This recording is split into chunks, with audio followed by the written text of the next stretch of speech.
Palm बीच इलाके में 14 साल की लड़की और उसके पेरेंट्स लोकल पुलिस स्टेशन में कंप्लेन दर्ज कराते हैं। लड़की बताती है कि रॉयल पाम बीच हाई स्कूल में उसके साथ पढ़ने वाली एक क्लासमेट उसे एक अमीर आदमी के घर ले गई थी। उसे बोला गया था कि बस मसाज देनी है और इसके 200 से 300 डॉलर मिलेंगे, लेकिन वहां पहुंचकर कुछ और ही हुआ। एप्स्टीन उस लड़की से सिर्फ एक टॉवल पहने हुए मिलता है। वो लड़की को अपने कपड़े उतारने को कहता है और फिर उसे मोलेस्ट करता है। जब पुलिस ने पहली विक्टिम से पूछा कि क्या कोई और लड़की भी है जिसे तुम जानती हो जो एप्स्टीन के यहाँ गई हो, तो उसने 2 नाम दिए। उन 2 लड़कियों से बात करी गई तो 2 और नाम सामने आए और फिर उन 2 से बात करी गई तो 2 और नाम सामने आए। पुलिस वाले देखकर हैरान थे, ये चेन रुक ही नहीं रही थी। पुलिस जब तक एक विक्टिम को ट्रैक करती तो और सामने आ जाती। कुछ ही महीनों में पाम बीच पुलिस चीफ ने 35 विक्टिम्स की पहचान कर ली थी और दर्जनों विक्टिम्स को भी ट्रैक किया गया। इसमें सबसे दिल दहला देने वाली बात ये थी कि हर लड़की की कहानी एग्जैक्टली सेम थी। सबको मसाज का बहाना बनाकर बुलाया गया था।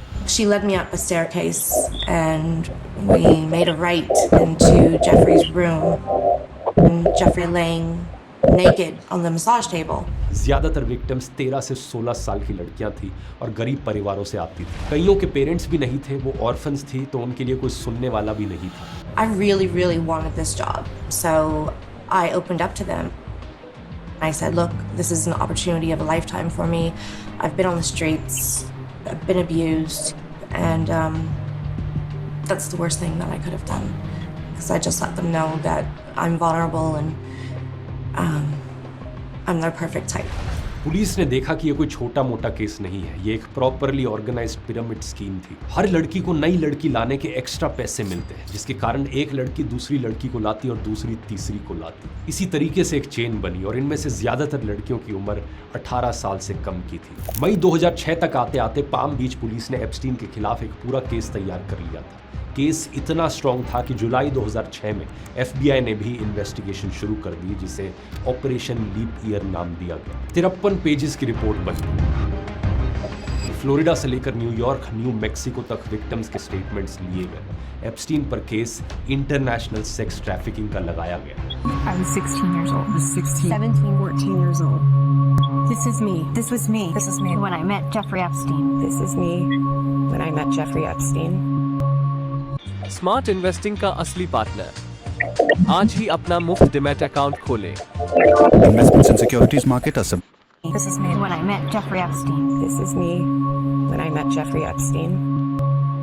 36 नाबालिग विक्टिम्स, दर्जनों गवाह, FBI की इन्वेस्टिगेशन और इतने भारी चार्जेस।